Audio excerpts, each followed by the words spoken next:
Hi, welcome back to Escape Reality Star Wars Talk. I'm Seth, and I'm this man Caleb. is Caleb. I made it. We talk Star Wars. We've Uh, had a return to our original format due to well, some. secondary format, I guess, but original here for the Yeah, studio. Because technically our original format was in my house. yeah, our. Yeah, secondary would be right. Um, We're a bit late today. yeah, we had some technical difficulties. We had some sleeping in. Yeah, We had it's been a morning. yep. Uh, So no news. no news. Not really. Not to talk about anything really. I mean, we've had some stuff come out, but I'm. but nothing that we can talk about yet in terms of like without me spoiling anything. Okay. Like I'm caught up on High Republic comics. Issue 4 dropped this past week. Mm-hmm. I did not read High Republic Adventures actually, so I'm issue 2 dropped for that.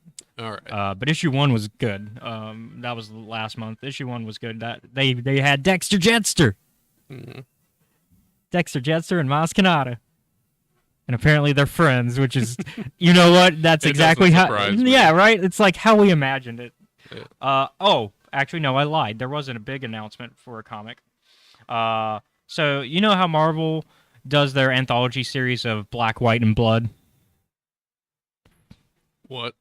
Oh, it's an anthology comic series that they do, where they'll take a character and they'll do like, for example, Iron Man, Black, White, and Blood, right? Okay. I forget which characters they've done it with, so that's why I just threw Iron Man. Yeah. But they're doing one for Vader, but they're calling it Black, White, and Red because lightsabers, no blood. It's going to be a 4-issue miniseries. Usually, I think they're one shots, so it's kind of weird that this one's a 4-issue, but whatever. And then they are having who else is involved? They're bringing back Jason Aaron to write, who is one of my favorite Star Wars writers for the comics. He has also done the 2015 run of Star Wars comics. Okay. For the main line, and then he wrote Vader down along with Kieran Gillen, who was writing Darth Vader at the time. But yeah, they brought him back to write some of it. I think he's writing the first issue, which is honestly the only reason I'm excited about it, because outside of that, I am done with Vader comics. Oh yeah. Like, Are there a lot of them? there is. I mean, even in Legends, it was worse. Like in Legends, it was worse. In Legends, there was like, all right, we got Darth Vader in the ghost ship. We got Darth Vader in this, Darth Vader in that. Then we got the Purge comics, which are basically Order 66 happening, but with Vader going after different Jedi. I see. It's just like, okay. But in canon, I mean, we've had the 2017. Well, we had the 2015 run 1st, which was which was concurrent to the events of the 2015 Star Wars comic. That ended before the Star Wars comic did, and they had the 2017 run, which was a prequel to that, which was the events just after Episode 3, and showing how Vader got his red lightsaber and stuff like that. Stuff that, like, okay, we can explore this. This is fine so far. It's not ridiculous yet. And then we had Dark Visions, which were as a miniseries similar to what's coming out here, where it was just a bunch of anthology stories about Vader from the point of view of other people. And then we have now the 2020 run, which is the current run, which I'm fine with that because, once again, we're filling in gaps that, fine, we're filling in space. But now we're hitting Black, White, and Red, and I'm like, so this is just another Dark Visions. Because I mean, just without it being from somebody else's perspective. It's just Dark Visions. It's more anthology stories about Vader. And honestly, we know too much about Vader at this point. We literally know Anakin's life, pretty much. It's another one of those. I know what you were doing on X day of the week. At X time. Yeah. Yeah, exactly. Like, we know Vader. We know him intimately at this point, I'd argue. But that's just a simple commentate YouTube Star Wars commentator's opinion on this. It's not bad. If you like Vader, you like Vader. That's all there is to it. It's not bad. I just think there are other stories we can tell. So, was there anything else this week, or? That's the only major drop I think of news that happened. Like that's official. That's not like just speculation and rumor. I'm double checking right now though. Also, I mean, we did get Bad Batch episode 3 for season 2, which I've watched. I've been watching Bad Batch. You haven't yet. I have not started. We'll probably start watching soon, so that way, since there's going to be 16 episodes for the season. Oh boy.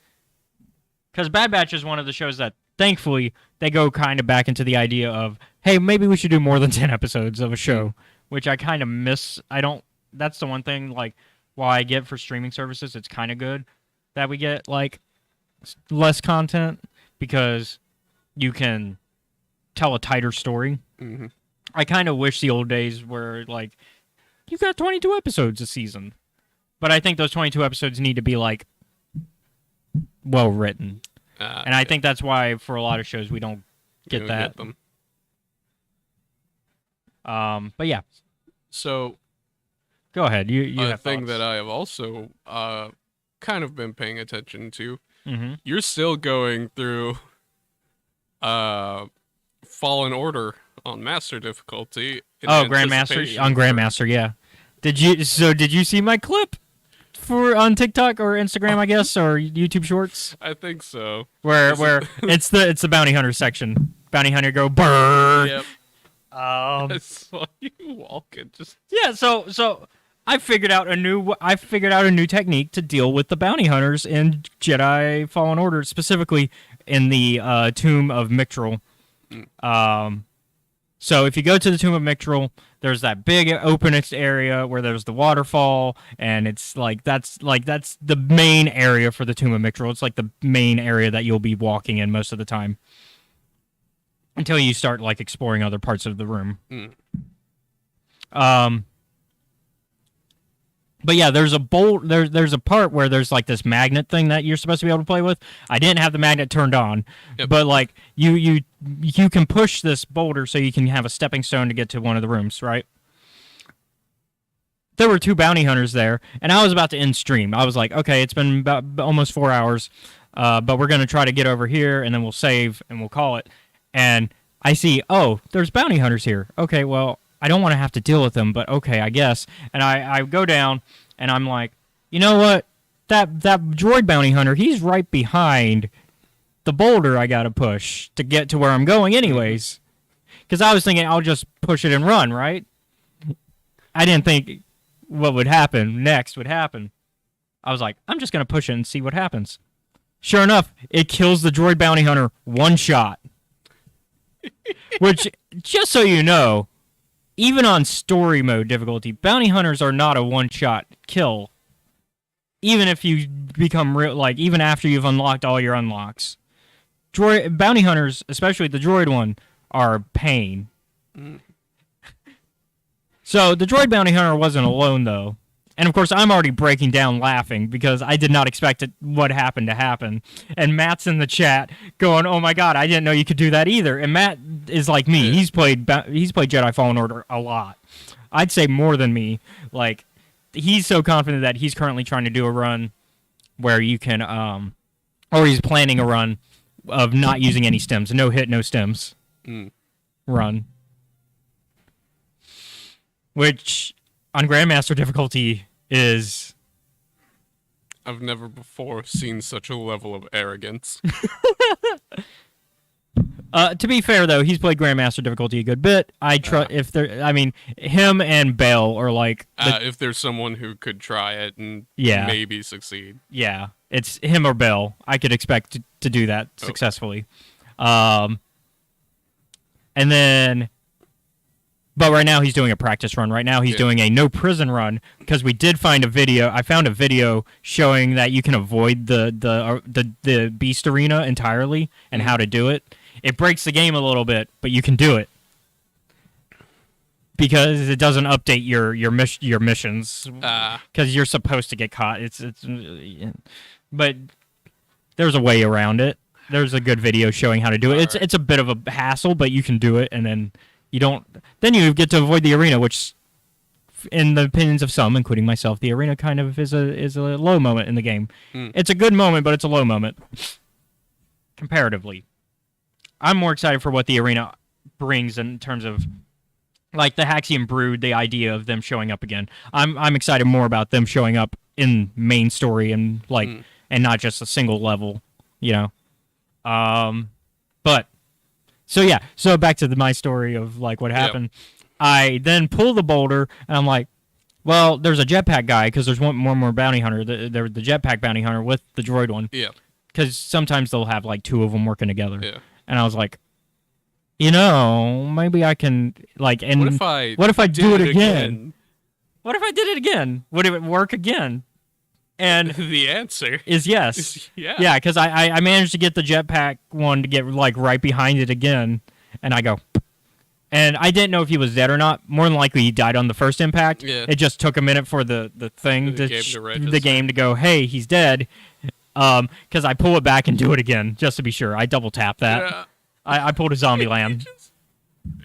I'd like to point out. And then I was like, well, how do I top that? That has to be the ending of the stream because you can't top that. Oh, God.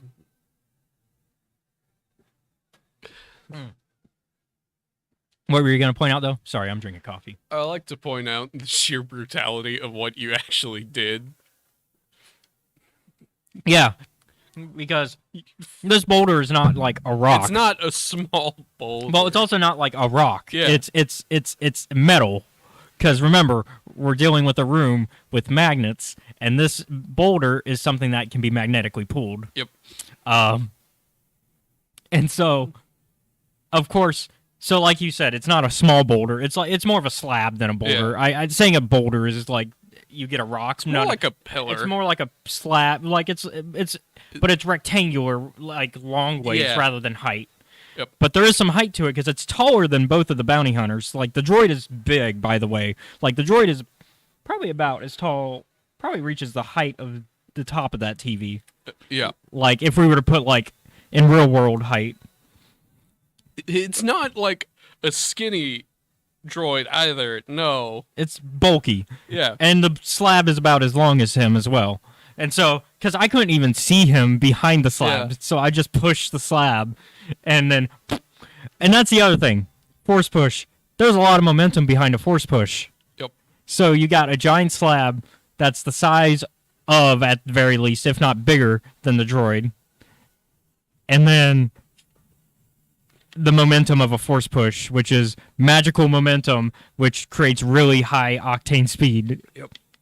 Like to the point that there's a puzzle in one of the levels where you have to. There's a lot of puzzles where you have to slow down whatever you're force pushing because you need to step on. Say you need to move a slab, Yeah. you got to step on it before it gets too far because otherwise it will just go. Yep. So yeah. I'm having fun with Jedi Fallen Order. That was Thursday's stream. Yeah. Last night's stream was me playing some Starwind, which is fun. I was telling you about that in the car. It's a Morrowind mod that takes place during the Knights of the Republic era, and it takes place concurrently with the Knights 1 video game, right? Also, we know we normally cover High Republic stuff today, and we are going to talk about a High Republic thing, but things are a bit short today. Yeah, it's only we're a bit late. Yeah, so give us a break because we're only talking about one short story. Yeah. We're only about 30 minutes into today's show, Yeah, and that's with the time of the stream running without us actually being on air. And there wasn't a lot of. And there's not a lot of short story. There's like what you said, 3 pages. Yeah, I think about. It's like 3 or 4 pages. Yeah. It's a good short story. It is. But we can take our time. Usually we don't take our time, but I think we can take. There's not a lot of news, and plus we like Star Wars, and so we're just going to talk Star Wars in general. And as video game fans too, it's fun to talk video games. Yeah. But so I'm normally not a Morrowind guy. Mm-hmm. I'm a Skyrim guy, and I'll admit that I'm basic that way. I know I'm basic. I know I'm a I'm basic not Elder Scrolls bitch. gonna say anything, considering I've never played an Elder Scrolls game. Well, it's because like Morrowind is supposed to be the superior game because Oblivion is supposed to be the most superior game, but Morrowind's supposed to be the superior game, and Yeah. Eh, oh well. oh well. And I wouldn't fucking know. I've tried playing Morrowind before, and I just couldn't get into the combat because Morrowind does the real dice mechanic behind your rolls secretly thing, and it's D&D style, which means you can miss entirely while being like stabbed, like going right into them, and it's like missed. Damn. It's like, how did that work? I literally injected the knife into him. Like, you don't see a literal injection, but no, it's the idea. It's the idea that you can inject a knife. Well, you I know technically what you are mean. injecting a knife whenever you. I know it. If it's going into your skin, it's injecting. Yeah. I'm using the correct word. Would you prefer I use insert? No, not Insert that. the knife.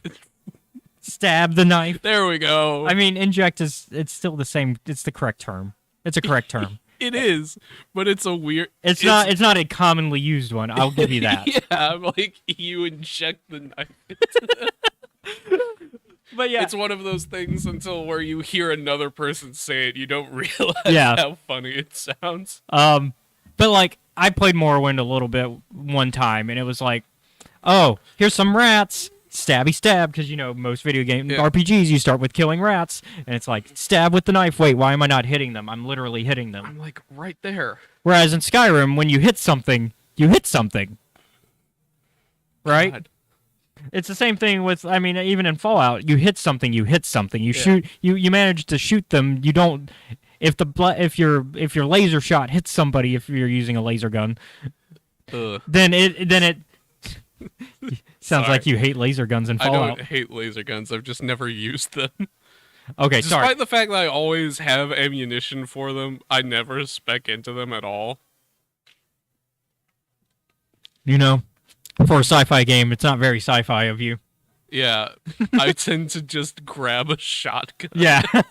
But once again, even with that, your shells hit them, then it does damage. It does something. You don't have a percentage chance of missing them, even though the shells hit them. That's not how. You do, but that's not quite like if you at this range, you're not gonna. Exactly.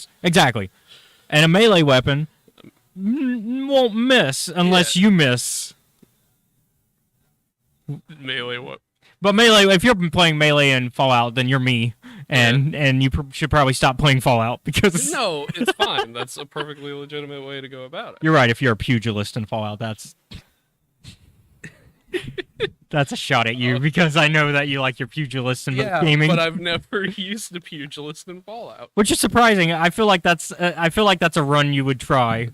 I guess that should be your next current run, right? Yeah. Here is a which we were talking about this on the car ride as well. Here's a hilarious thing.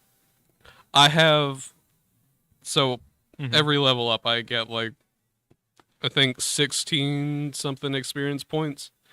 Because of how skills work in Fallout, they go from like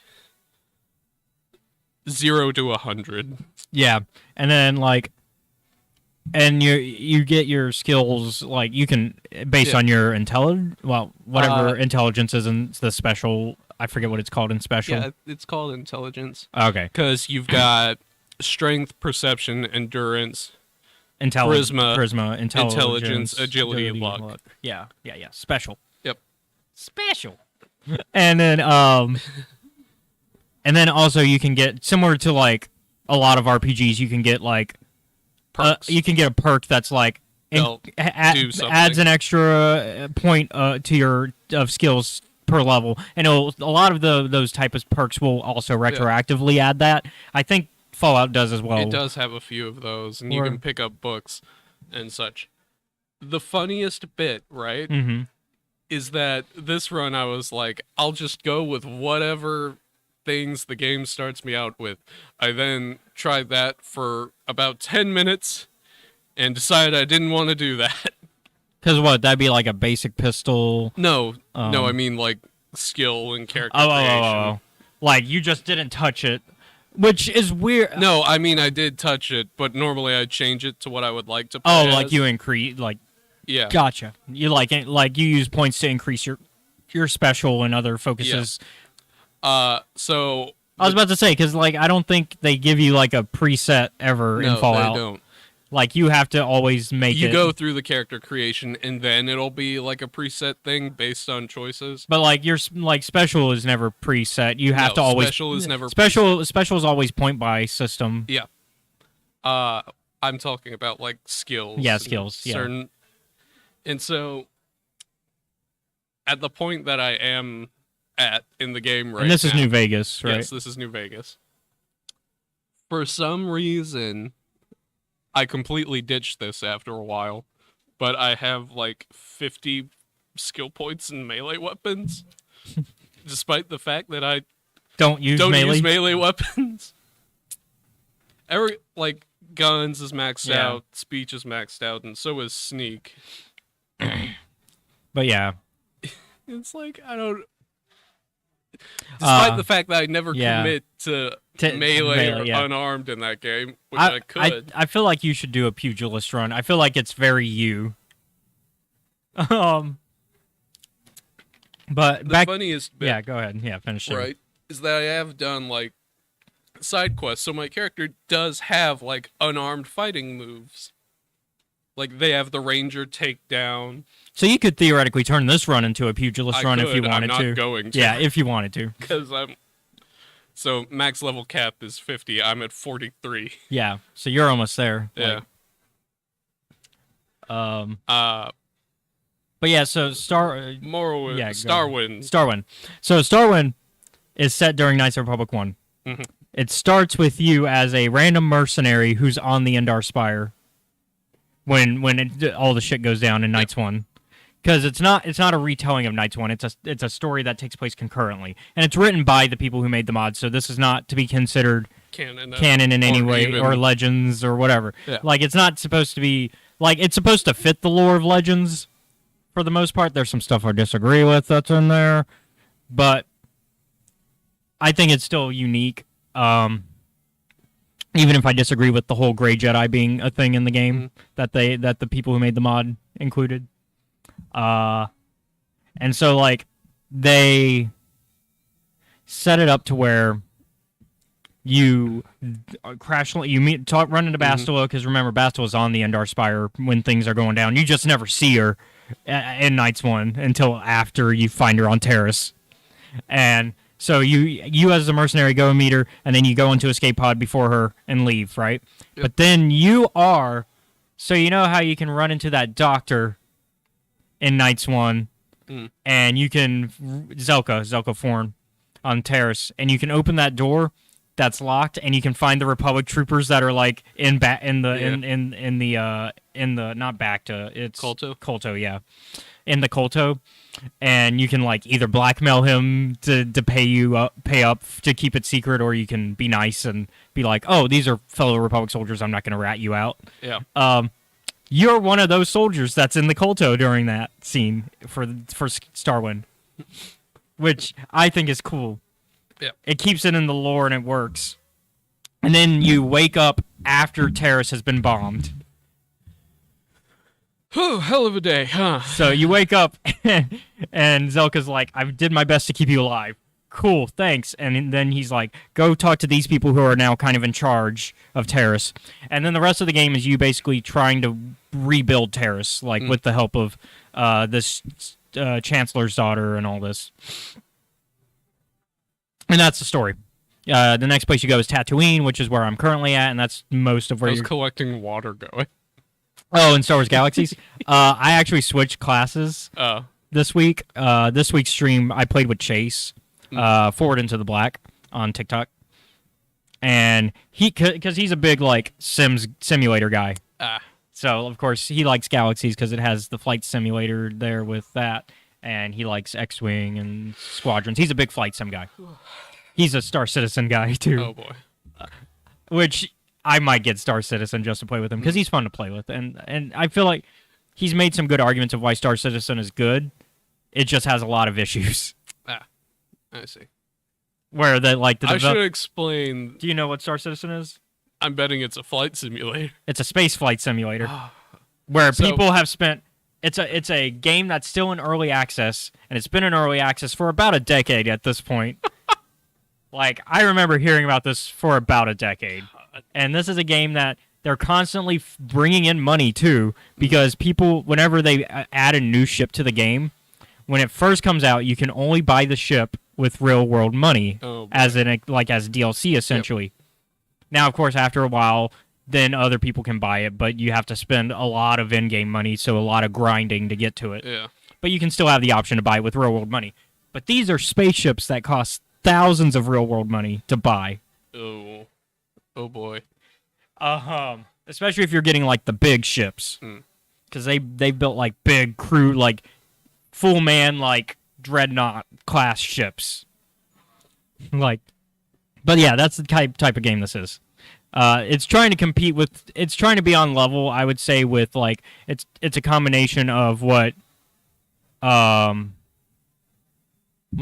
was talking about it with Chase yesterday, and while playing Galaxies, it's No Man's Sky meets what's that MMO that's really famous for people can make actual money in it, and it's a space game. Can't remember it right now, but basically it's a combination of that. So No Man's Sky with this big open exploration idea, but also crews and stuff like that. You're playing with your friends and you can crew and all that. That's nice. So I understand that a lot of people like flight simulators. Eve, that's the game I was thinking of. Oh, okay. It's a mix of No Man's Sky and Eve Online. Okay. That's the best way I can explain it. So a lot of people like flight simulators. They're not for me. And I like Squadrons. Squadrons is fun. I honestly have always wanted to try actual flight simulator, the actual game Flight Simulator, because it seems like something that would be oh, I'm bored today. What's a game I can just kind of turn on and not really I can think about it, but not too much, because I just have to. For the most part, when you get good at it, you just autopilot, right? But as you were saying, it's not for you. They're not for me. You're gonna play Squadrons though, because when we get there, I have to, don't I? You're gonna have to play Jedi Survivor. Well, one of those I'm more looking forward to. Although I'm not gonna make you play on Grandmaster. Just be a dick. I get up to go and do something and you switch the difficulty before I come back. That's a dick. Alright. Anything else we want to talk about? No, I think in terms of just random stuff, I think that's it. And we're about 43 minutes in, so we can probably jump into the review. All right. So spoiler warning for Tales of Enlightenment. A certain point. No. A different point of view. I was about to say a certain point of view, which I think is a different thing entirely. Yes, that would be the collections of short stories that they've been doing for the 40th anniversaries. Whoops. A different perspective. So point of view is gone entirely. It's a different perspective. Yeah. Point of view, the certain point of views are what they do for the 40th anniversaries, where they do a bunch of short stories, which they've done one for A New Hope, Empire Strikes Back, and this year people are expecting one for Return of the Jedi, because it is the 40th for Return this year. Crazy, I know. God, when we hit the 40th for The Phantom Menace, I'm an old man. Mm-hmm. I'm Ignore the fact that I was born in the same year as that movie. Ignore the fact that I was born a few years before that movie. Just a few. So, Tales of Enlightenment, a different perspective, brings us back to Jeddah. Yes. And we get to see the our boy Keth Cerepath again. Mm-hmm. And he is on his way leaving from his job. Yep. He's leaving from working at the Temple of the Kyber. Yep. which Guardian of the Wills, Temple of the Kyber, all that good stuff. A lot of old. A lot of that stuff from Rogue One. Yep. And because he's I forget the title, adjunct. Yeah. Yeah, he's an adjunct, which means he's basically just like a servant. He's hired help. He's hired help. He's basically the janitor. Yeah. He's like, man. And so he's leaving, and he's heading towards the Enlightenment. Meanwhile, chaos is going on in the street. Because there's some riots going on a little bit, and there's like a speeder that's falling. There's not a riot. There's just people being... It's just a big festival thing is going to happen soon. Well, yeah, because we're hitting the celebration... No, there is a celebration. Well, I was trying to remember the name. Remember what it's actually called. Celebration... I know it's of light. Oh, no, of balance. Because it's usually of light, but because not everybody on Jeddah is light side, because remember, we have the convocation where they're like, hey, we can have some non-light side force users as long as you're not like actively like attacking people on the street, we're good. Is it Celebration of Balance? It's something. It's something of balance. Yeah. And so the Festival of Balance. Yep, there you go. Also, the big official like peace declaration thing between the Forever War planets Irem and Arono is going on in the background. Is also going to happen here. Yeah. So a lot of people are coming here for multiple reasons. And we'll get to what happens with all that when we get to Battle of Jeddah, because this is all building up to that. Yep. Because Battle of Jeddah is out now. I've already listened to it. He hasn't. I have not. Because I got an advanced copy, so I listened to it before it came out, and I loved it. I have my review actually on TikTok, so check that out at Escape Reality Films on TikTok.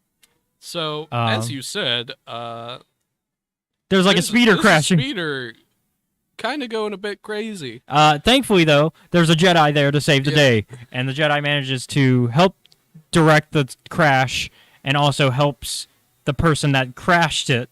And also, but unfortunately, one of the people that she saved, who should be fucking there, but the fucking Path of the Open Hand. And it's a Path member that she saved. I don't think they were the one that the speeder almost crashed into, not the one that was driving it. And Keth witnesses all this, and the Path guy is like, "Oh my God, what the fuck? Why'd you save me?" And he's like freaking out. Yeah. Because the Path thinks that any usage of the Force has a balance to it. Yeah. They believe that if you use... They're correct in that, but the interpretation isn't exactly... It's a little skewy. Because they believe that if you save somebody, then that means the Force will have to balance it out by killing somebody somewhere else. Which is not how the Force works. At least from what we've witnessed. Like I'd say 90% of what we witness in Star Wars, that's not how the Force works. Like, you are correct that the Force has to provide balance, but the balance is that you don't use the dark side. That's the balance. You use the light side only because the Force naturally uses the dark side. And that's what makes it a balance, is that it's naturally using the dark side. And when you're using the light, you're not swaying the Force. That's what creates the balance. Whereas when you're using the dark side, you are purposefully trying to direct the Force. And usually the light side is somebody listening to the call of the Force rather than, like, the Force is telling... Usually. It's usually hey, the Force is telling you to do this.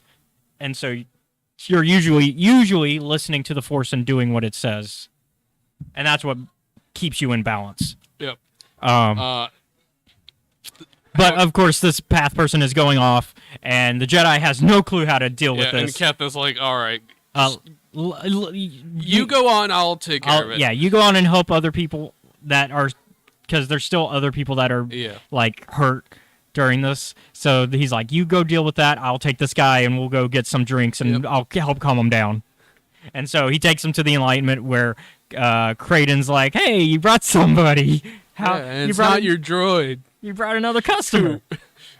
keeps starting fights with everyone. Which it's not the droid's fault. Yeah. The droid is programmed to, because the droid's initial programming. I don't think we went into this last time. I think we did, but it's been a while since we've gone to the... So his droid PZ, I think. Yeah. His whole thing is that he was once a droid for the Church of the Force. Yep. But he was defunct and all that. He just wasn't working. And so Keth rebuilt him C-3PO style like Anakin did, and was like, all right, I'm going to rebuild you. But the problem is, because of the modulator and all the pre-programming, even though he gave him, new programming to where he can, where he's not just a church droid, he can only speak in church speak. Yeah.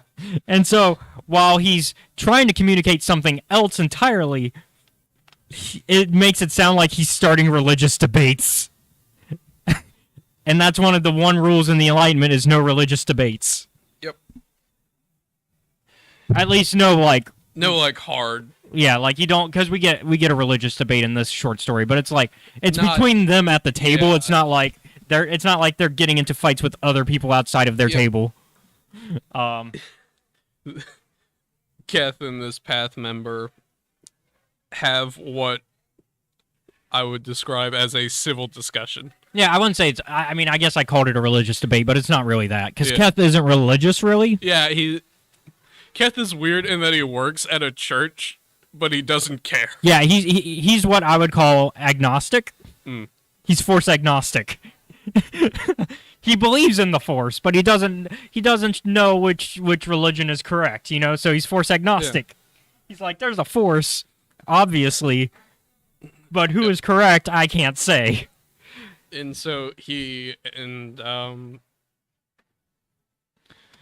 not Cradden, because Cradden's a bartender. Yeah, it's because there's Craden and then there's the Twinkle sisters, who are the bodyguards. Yeah. I'm trying to remember who the hell is what's the name of the Path member? I'll pull it up. Because I don't want to just keep calling him. Yeah, because he has a name. I think he's on my list of characters to talk about for High Republic highlights. So But yeah, he only gets a water first off. Yeah. Because Keth is like, hey, I'll buy you a drink, what you need. And he's like, oh, I'll just take water. Very religious of him. Yeah. Keth is over here again. I mean, to be fair, he just needs a water right now because he's shaken up. A bit of a concussion. Yeah. I did not put him on my list for High Republic highlights yet. Thought I did. So he explains how I didn't used to think of that was that bad. Yeah, because he talked about his past life because before the path, because obviously the question comes up of, well, why do you think this? What proof do you have that this is the way that things go? Oh, my brother was. I come from a mining family. My brother was capable of using the Force. And so one day, but they similar to how in the world of Harry Potter, there's certain wizards that just try to not use their powers. Mm. They tried to do that with his brother. Yep. Where they were like, okay, don't use your powers. They didn't think it was because he was it was evil or anything. They just thought we don't know what it's weird. Does, so yeah, because they didn't. It's weird, and we don't know. We don't want the Jedi coming to take you away. Yeah. Which that's not entirely how the Jedi work. The Jedi always get permission when they do that thing. They don't. The whole Jedi are kidnappers. Is not. Snatching. That's not how that works. He's in a Benito. I forget what I'm looking his name right. I'm looking for his name right now. And so he explains how sometimes the mines would dry up and they'd go and dig deeper and deeper. And he's like, yeah, one day we had to go into a new seam. Wool. There we go. WHOOL. Yep. Wool. And so he's explaining and we didn't make sure that the stuff we had was secure. Yeah, basically there was because we were trying to get it so we could get. We were trying to get a rare thing, and the mine collapsed. Yeah, and our brother saved us, which is good because he last minute used the Force to hold everything up, let everybody out. Yep. And so they go and they decide to celebrate, Which is, understandable when something like that happens. It's like, hey, you saved us. And they, celebrated him as a hero. Yeah. But then the next day, then the next day on the news, they're like, another the night shift. Chat. Yeah, basically the night. So they're the day shift. It's not the night shift. But it was it's a different fucking scene entirely. Oh, yeah. And it's like, oh, yeah. But it would have been... people died. But it would have been during the night shift, because their shift ended. But basically they find out, the night shift in a different strain of the mind. Yeah, 40 people died. Yeah. And so they're like, well... And that's when Wool's like, oh, okay, so this is bad. Yeah. That's a pretty hard way to, I'm like, that's... this. So me and Mom talk about these things. This is a case of, for me, correlation is not necessarily correlation causation. does not. Yeah, correlation does not equals causation. Yeah, it's almost like the path has never heard of that before, but yeah. And so that happens, and he's like, which Keth actually does bring up that point. He's like, how do you know that that's connected? And he's like, I don't, but would you take that chance? And I'm like, Keth, just don't fucking worry about it, man. I mean, Keth. I think Keth realizes, though, after a certain point, he realizes, okay, this is not an argument. This is just him telling me his experience, and I'm not going to change his mind. Yep. Which I respect Keth for that. Like I'm not even gonna. Keth talks to him, and he's very reasonable about it, and he's like, hey, are you sure this is right? And Wool's dead set, and so Keth is like, okay, well, I'm not going to push it. Because while Keth may not agree with the path's logic, he will not deny them of their right to believe it. Yeah. So, because at this point, as far as Keth knows, the path isn't doing anything. They're not hurting people.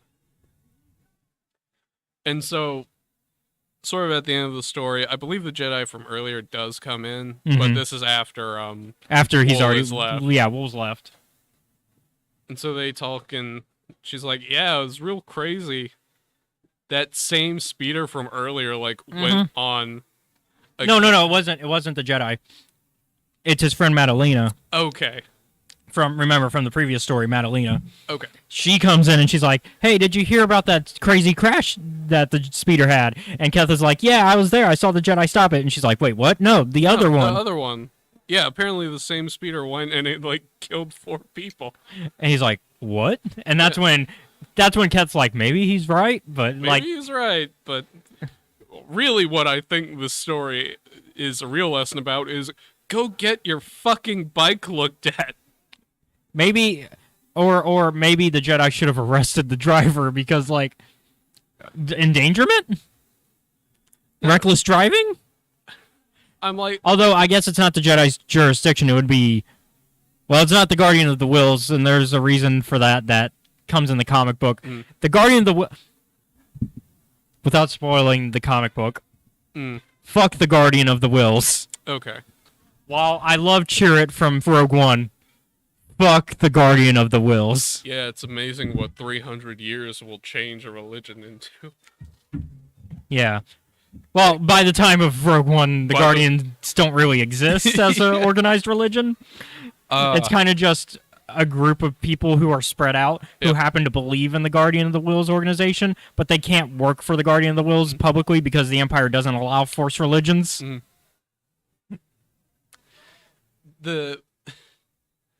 I'm still of the opinion, because I'm like... Because it's described as...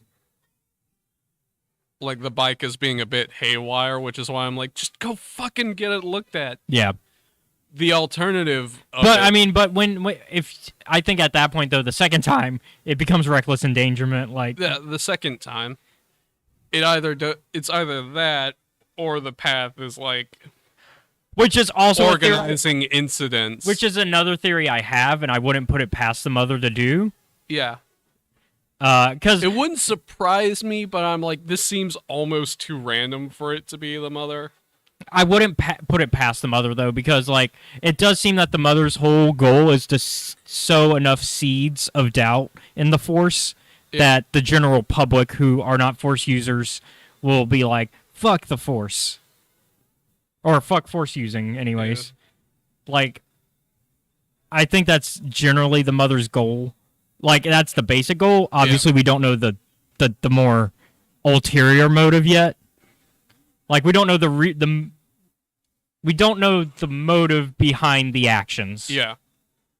We know what she is doing, but we don't know why. Yeah. Like, and we know the motive that she claims, which is the Force needs to be free, except we know that she actively uses it. Yeah, the Force must be free my ass. Because obviously, if you're having Force visions as much as she has, you are actively seeking them, first off. Although I think she's bullshitting the Force. I think she's bullshitting the visions. Yeah. I think that's where one of her big lies are. She lies about the visions. See, now we're done talking about a different perspective. We're now just talking the path. Could someone please just... And I'm trying to avoid spoilers for Battle of Jeddah, but I really think Battle of Jeddah proves my theory that the path is actively doing things to make the Force look like Force users look worse. Well, yeah. Like, I think by that I mean, like, I think they are the ones balancing things out on purpose. Like, because we always hear about, oh, I wouldn't put it. Go on. I wouldn't put it past the mother to have been the one to cause that mine shaft to break in the story we just read. I wouldn't put it past her either, because that's not an original Path member from back then. And I think it's something that she would do as part of her, like, recruitment tactics. Yeah, it wouldn't surprise me. Because I would bet that because they mentioned that I think Wool mentioned in the story that the Path had come to them before. Yeah. And that, like, but they just thought nothing of it. I wouldn't put it past the Path in general, but specifically the mother, to try to recruit people, and then if the recruitment fails, do something to balance out the Force and make it look like that the Force is punishing them for using the Force. Yeah. And I think that's something that they would do as a recruitment tactic. And it's probably how they would recruit Force users specifically. Because they would go, hey, you're a Force user and you just use the Force, you shouldn't be doing that. And then something bad happens. Yeah. I'll say this. I disagree with the Path's views on the Force, because the Force does not actively punish you for using it. Correct. That's a very... Going into Legends, that's a very Kreia mentality for Knights of the Republic 2. Because Kreia is very much that same mentality of it balances itself out. Yeah. And it's like, kind of. You're half right. The Force does require balance, but not in the literal sense. Because you're thinking on a weight scale. Like, you're thinking on scales. That's not what we mean when we say the Force requires balance. My distaste for Kreia. we have me and you. We have similar reasons, but not exact. For different reasons. Yeah, like they're similar reasons, but they're not exact. Yeah. I hate her. I don't dislike her as a character. I think she's a well-written character, and I think her motive is dumb. But I get where she's coming from, like, because she's lived long enough that's probably, it makes sense to her. Yeah. My problem is more with the fanboys that agree with her motive and are like, she's right. And it's like, no, she's not. If you look at the Force for 5 seconds, you'll see she's not. I don't like her because of what she has done. Yeah. I mean, she's also technically... She's one of the teachers of Revan, and which means that, in a way, she's also part of the fall of Revan. Because you can see where Revan's ideologies, like when he's Darth Revan, come from. Yeah. And you can tell that they come from her, as well as being brainwashed by Vitiate, but that's a whole other story. But yeah. Also, normally I don't say this, but she is kind of a bitch about everything. It's like, don't give to the poor, because the Force is going to balance out that, and they're going to get stolen from. So you might as well just not give them anything. And it's like, no, that's not how... That's very... I'm about to make a joke here that's going to be unintentional, but it's very nihilistic to think that way. Which works on two... That joke works on two fronts, because we're talking High Republic, which has the Nihil, but we're also talking Knights of the Republic, which has Darth Nihilus. I wouldn't say that that's nihilistic. I would say that that's cynical. Cynical. It's leaning nihilistic though. It's getting there. Eventually, it does lead towards that if you go too far into it. Which I think Kreia almost, like, she's almost there. Well, yeah, Kreia is a nihilist. She ends up being like, fuck this, I need to... She wants to kill the Force, which is not how the Star Wars universe works, by the way. If you kill the Force, sure, you may end a lot of the problems that the Force causes, but you know what else is going to happen? A lot of non-Force users are going to die, because the Force is in all life. Which is why, once again, we use Force user and not Force sensitive, because the Force is in all life, therefore, technically, everything is sensitive to the Force. Oh, fuck off with that. Point is, she's a bitch and she needed to die. You don't... Or at least be stopped. Or at least be talked down, whichever one you But unfortunately, I don't think you... I mean, I guess when you talk her down, she kills... I think she goes... She kills herself. Dies of old age. No, she jumps off and kills herself. She goes bottomless pit. Oh, great. Oh, well. If I remember correctly. It's been a minute. I haven't finished Knights 2 in my current play of Knights 2 on the Switch. But... Point is, she has to go. Yeah. But I don't hate individual, like, path members except for the mother. Yeah, because the mother is definitely somebody who She is the problem. Well, it's that cult. It's because, we talk about, we've talked about how the path is a cult. It's a cult of personality, like a lot of cults. A lot of cults are cults of personality, because you always have the head, and that's part of what makes it a cult. Is there a head that, like, is the embodiment of it? And in this case, yes, it's the mother, and the mother has such a strong personality that everybody just listens to her, up until, like, stuff in Path of Deceit happens, which is where they're like, oh no, wait, that's not right. Specifically, Yana. She's like, wait, you did this. Yep. That's not right. And usually killed my girlfriend. And usually, in a lot of cult of personalities, you're in the cult until something bad happens to you because of the cult, and then you realize the cult's bad. Yep. And then the question becomes, do you leave the cult, or do you stay out of fear? And that's usually and I don't blame anybody I guess that's where we're getting kind of serious with, like, actual cults. I don't blame anybody who stays in a cult out of fear. I understand your fear. If you're in one, I hope you get out, because we've had friends that are in it, and so I hope you. This is like serious message. I hope you do get out, and I hope you stay safe when you do it. And that's my message for anybody that might feel in danger and in a cult. Because we talk about it enough on the show that I feel like we should bring out that message, because cults are still very much a big thing. They don't make the news a lot nowadays like they did, like, in the 70s and 80s and even the 90s. But now they're still there. They're just more hidden. Mm-hmm. Because we have a friend who only got out of one, like, within the past 3 years. So, I mean, yeah, it's crazy. But I can get why people fall for it, because it's, once again, it's the personality. It's much like how the path is feeding on its community. It's all about the community. And so they trick you into falling for the community and thinking that if you leave, you have no community. Mm. Because if you leave, then you're cutting everybody out, which is that's not entirely true. You're cutting out the people in that community, sure, but you'll absolutely find another community outside of it. If you have real friends, there are people that will be there for you after you leave. You'll find other people. Yeah. Don't worry. So anything that's now that we're past the heavy. Jeez. Yeah. Right. Sorry about that. I just felt like I needed to say something on it. So, could we please just take the mother out? I also don't trust the Herald, though.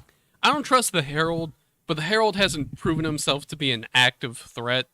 Because Keth didn't really do anything beforehand. Yeah, he hasn't. Yeah, I just don't trust him with his, like, spoilers for Path of Deceit. I don't trust what he's up to with Yana. I feel like he's going to stab Yana in the back as soon as he gets the chance. Mm. He's working with her out of a common interest, which is getting rid of the mother. But I feel like once that common interest is gone, so is Yana. Because I don't think he truly cares. The way I read it, and it's something that Sawyer and I have disagreed on, and I think we've talked about this. All right. I don't think he truly cares that the mother killed his daughter. Okay. The way I read it, anyways, it didn't seem like he was as emotional about that. Like, he was like, oh, it's bad that she did that. But also, it's more of like, I think he saw this as his chance to get somebody on his side and create an alliance of sorts. Yeah. For the eventual power grab. Yeah, because he's been wanting this power. He's been worried about this power. Like, throughout the entire book of Path of Deceit, we are reminded that the Herald was in charge at one point, and then the mother dropped in, and then he lost his position. The Herald is in charge of the path still, but the mother is really in charge.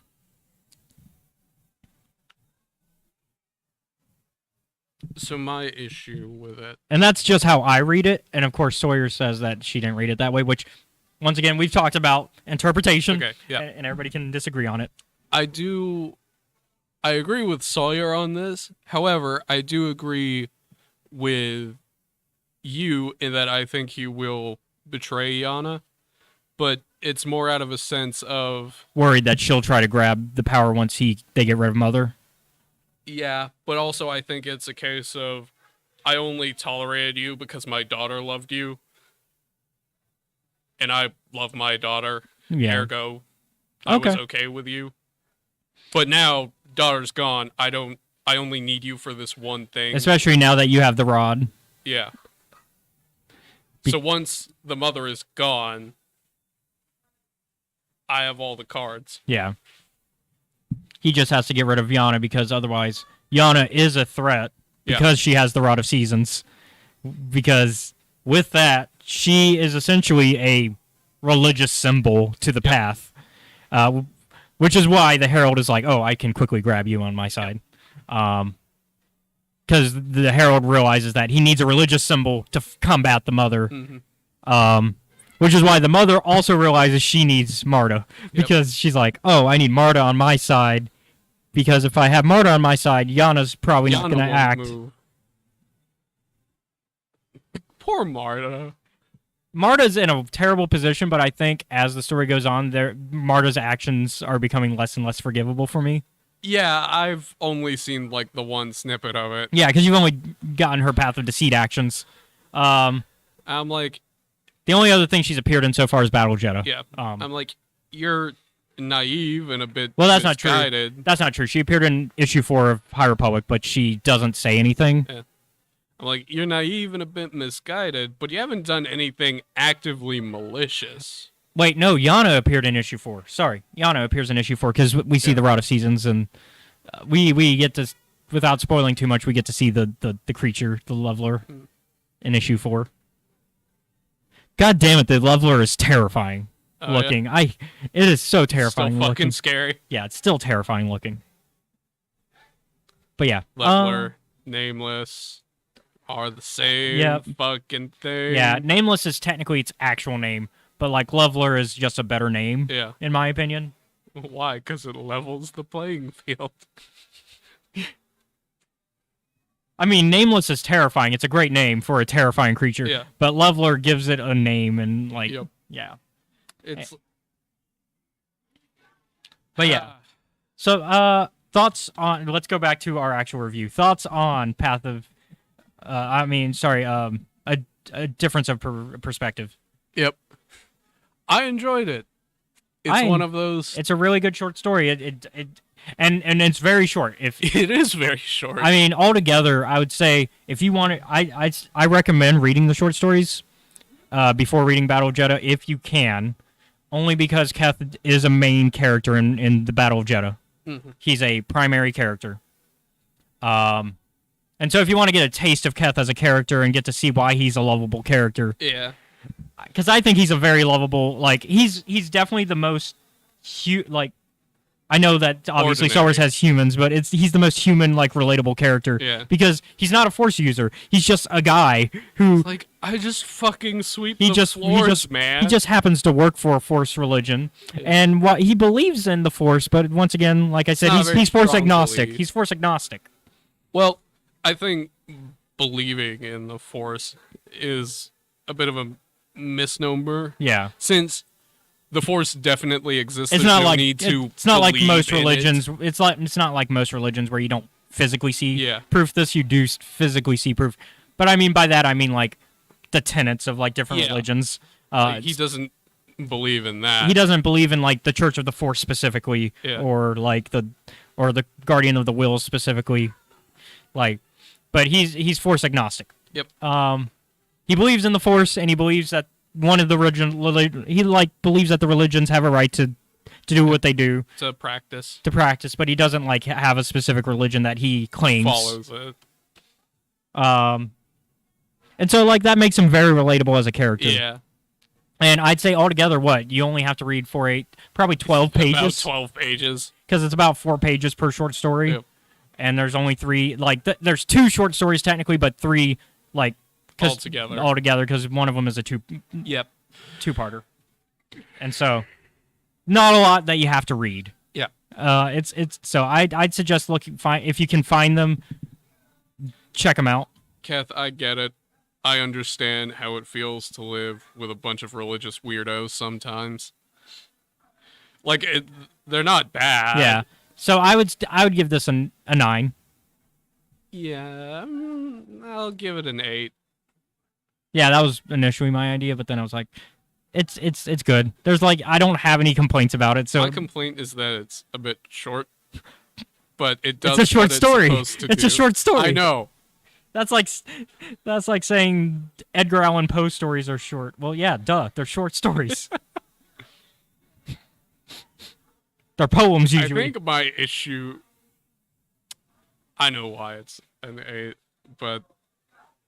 And it's not coming out of a place of like malice or anything for me. It's just a bit boring to me. I gotcha. Hey, hey, Ammo. This is Escape Reality Star Wars Talk, where we just talk Star Wars canon stuff. Yeah. Welcome to the chat. Yes, it is. Hello. Shame you. Yeah, you came right at you came right at the tail end, but thankfully we do keep the VODs on both Twitch and YouTube. So you'll be able to check it out pretty shortly because we're short, yeah. Like I think the YouTube one immediately like goes up as soon as like it ends. Yep. I think the Twitch one does too. Is Star Wars Clone Troopers garbage? What do you mean? What do you mean by that?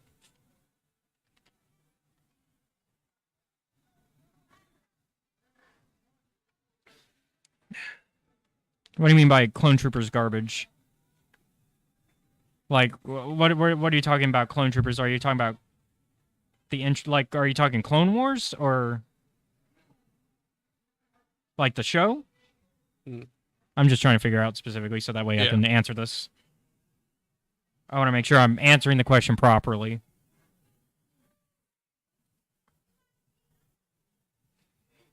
I know there's a bit of a delay.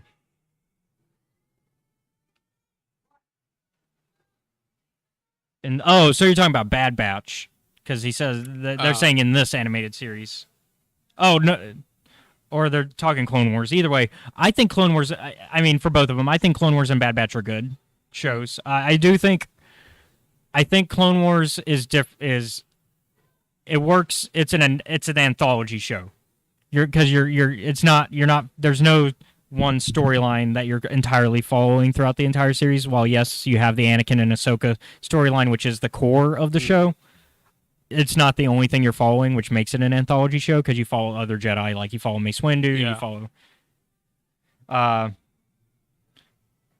mean, Clone Wars makes sense to focus on because it's Clone Wars. I mean, and they do follow real people to a degree because he's saying that I think it would be better if they would be with real people.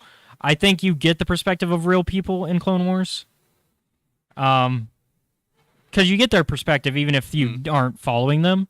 and I think the closest we get to following them is in season 7. But that's also the episodes that people don't like, apparently, because it's the ones where Ahsoka meets the sisters, Mm. the Marta sisters. I mean, Kiete style actors as real people. Oh. I don't. Now I'm lost. Yeah. I'm sorry. I don't know what you mean now. I'm sorry.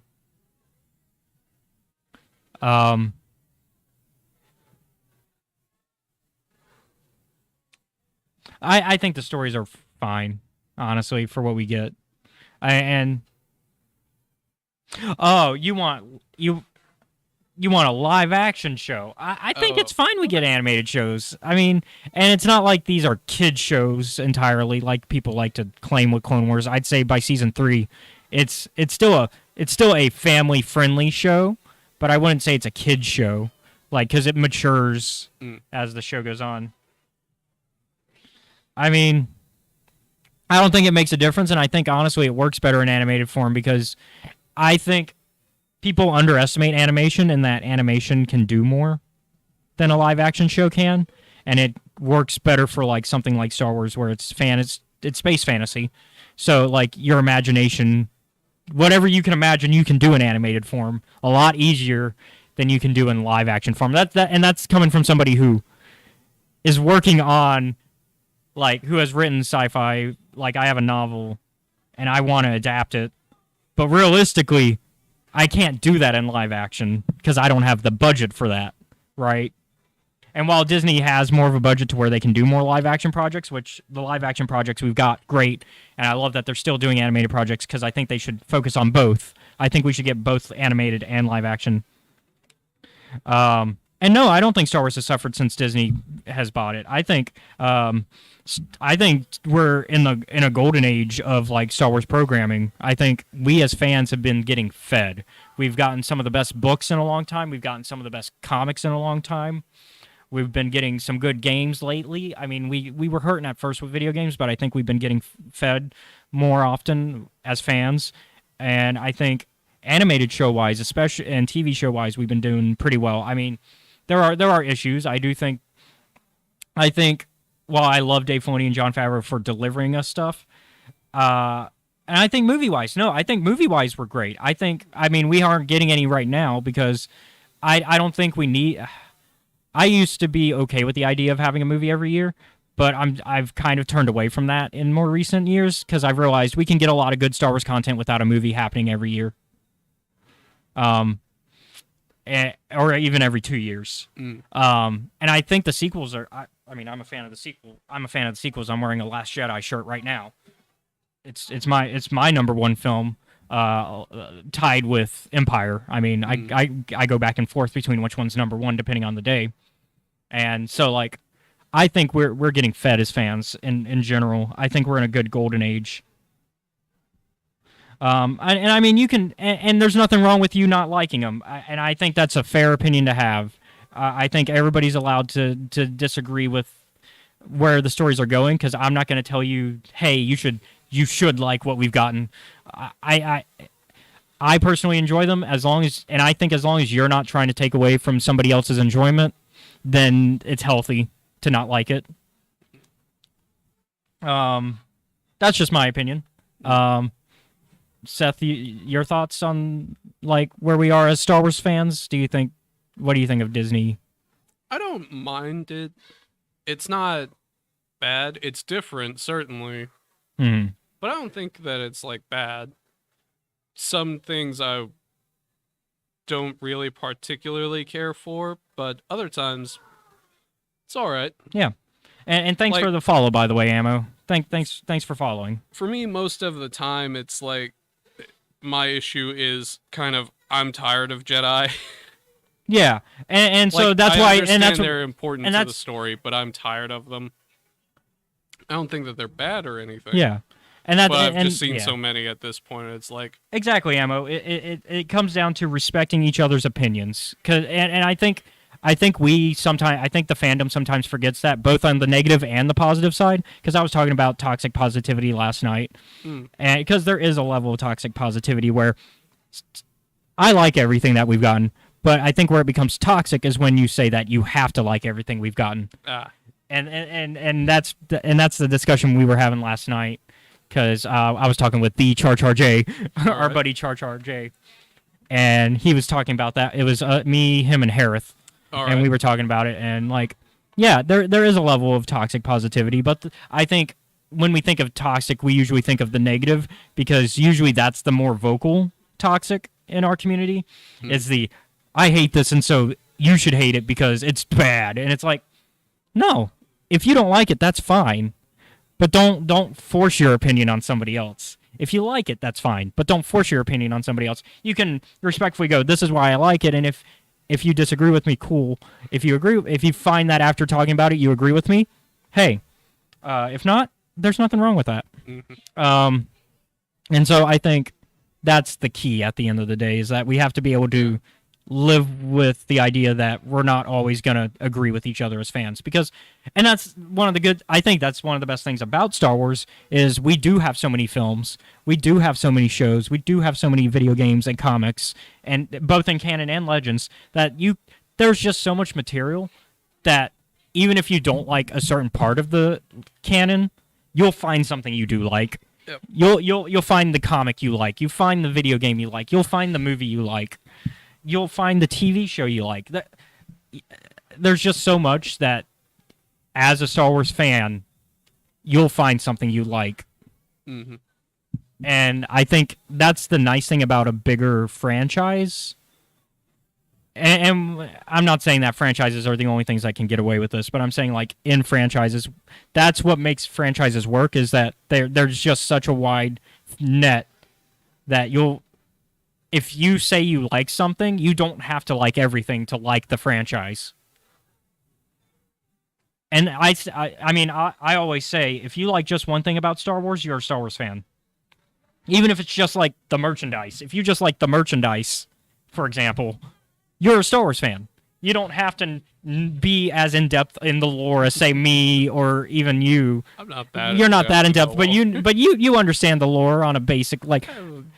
decent understanding. I mean, it's why I brought you into this, though, because you like Star Wars enough. Like, you liked the movies at the time when I brought you in. You knew nothing about the books, really. I don't know shit.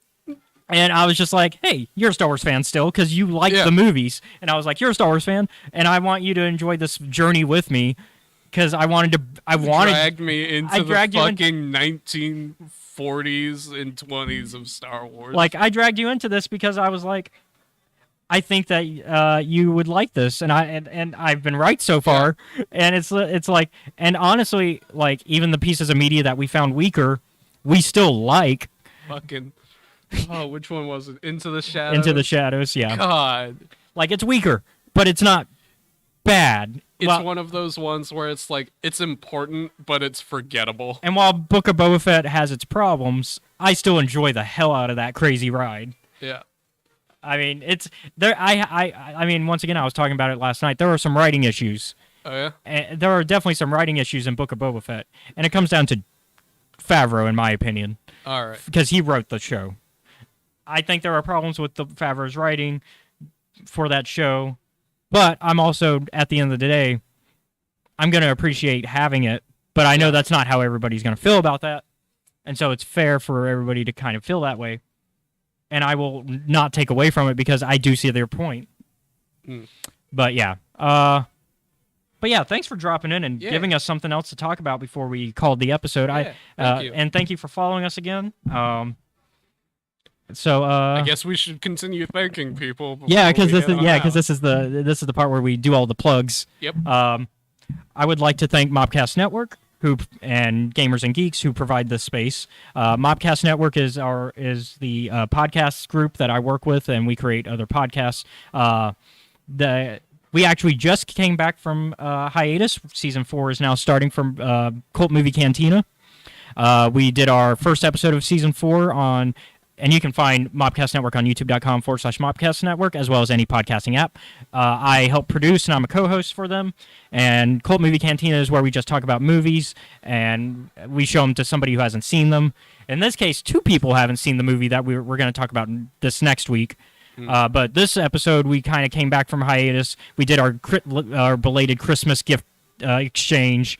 We talked about our top 10 movies of last year, and we announced what movie we're starting with. We're starting with The Quick and the Dead by Sam Raimi. It's my first time seeing it. I watched it last night.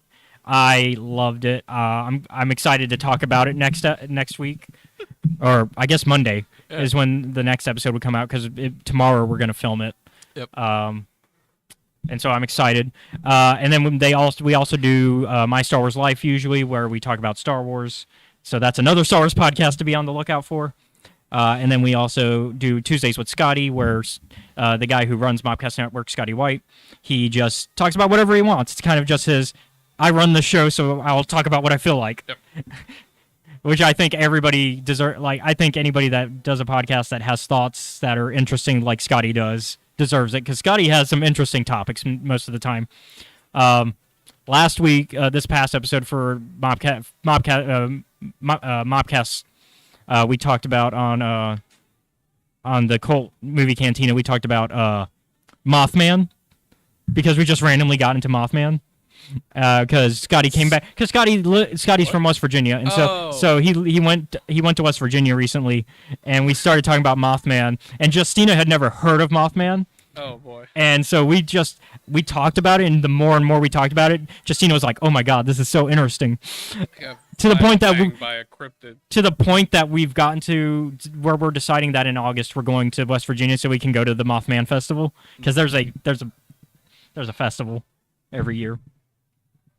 But anyways, that's Mobcast Network.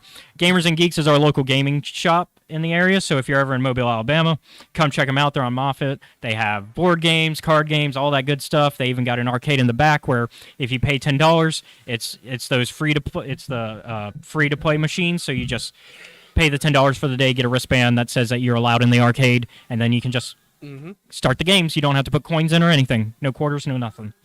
And then right connected to them is Engage Gaming, which is another shop that shares the same space, and they are like a console rental thing, but it's like in-house rental. So you pay an hourly rate to play on like a PlayStation, PC, Xbox, VR machine even, and then they can also provide the games. And then if you pay a monthly membership fee, the hourly rate is decreased. I haven't tried it yet, but I need to, just for the VR.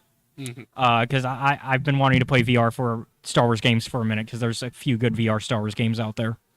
And then shout out to our Patreon members. If you like our content, check out our Patreon. It's patreon.com/Escape Reality Films.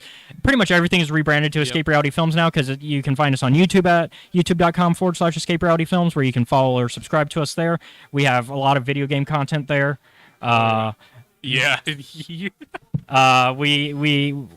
working on more scripted content, but that's like long-term goals for the future.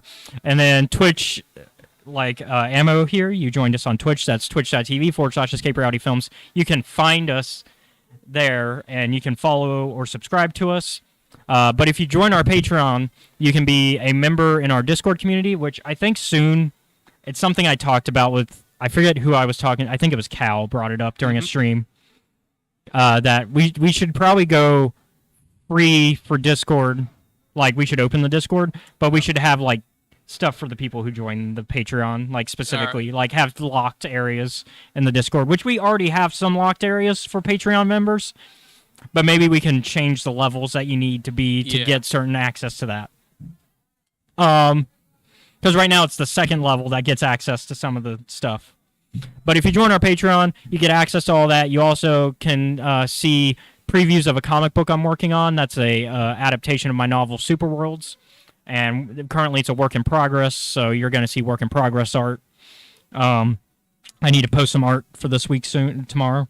Because Colton, man, Colton Holcomb has been amazing. He's my artist. He's been working. He brought in some good art. He's been showing me singular panels. Yeah, I could do a movie night for Patreon members. Like, we tried for getting a movie night organized, but it just hasn't fallen through. But maybe we could try that again. And then, but yeah, so I think that's going to be the goal for this year, is to open up the Discord and then kind of change the levels a bit for the Patreon. All right. Because I think that'll do some good for our community, because our community is growing. Like, we have over 200 subscribers on YouTube. We have over 100 followers on Twitch. So yeah. And then we could do watch party with Disney Plus or something, yeah. Because Disney Plus offers watch parties, and I mean, but we could also not have to do the watch parties thing, because I know how to stream. I know how to screen share on Discord, different things, and we could do screen share movie nights. And then we could do like game nights and stuff like that. God. What, you want to do game nights? I want to return to what I... Oh, you want Star Wars back? Yeah.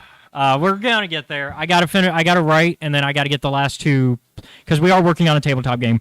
I gotta get the last two players to build their characters, I think, because that's the only and then those are the the only two things left, is to finish the story, get the last few players to build their characters. Then we're good. And then we could probably make that like a Wednesday night or Monday. Yeah, probably a Wednesday night thing. Because right now Wednesday night has been for streams on Twitch and YouTube have been kind of weird.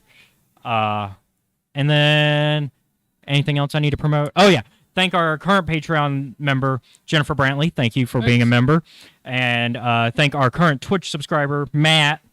Yeah, thanks, man. It's not illegal. I pay for it. I pay for my Disney Plus. I pay for all my movie subscriptions. It's only illegal if I was screen sharing, other sites. That's what makes it illegal. But yeah. But thank you, Ammo, once again for joining us. And thank you to anybody else who watched. And you all have a good day. And we'll see you guys next week. What are we reviewing next week? Let's see. I don't have the schedule on me. But I did send it to somebody recently, so I think I can pull it up on my phone. Because usually I have my laptop here in front of me, but this week, I forgot my extension cords that let me run the soundboard and stuff from here.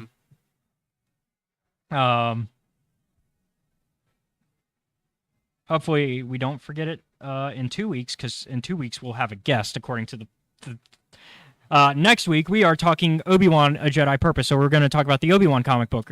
All right. So, which is a 5-issue miniseries. So that's what we're talking about next week.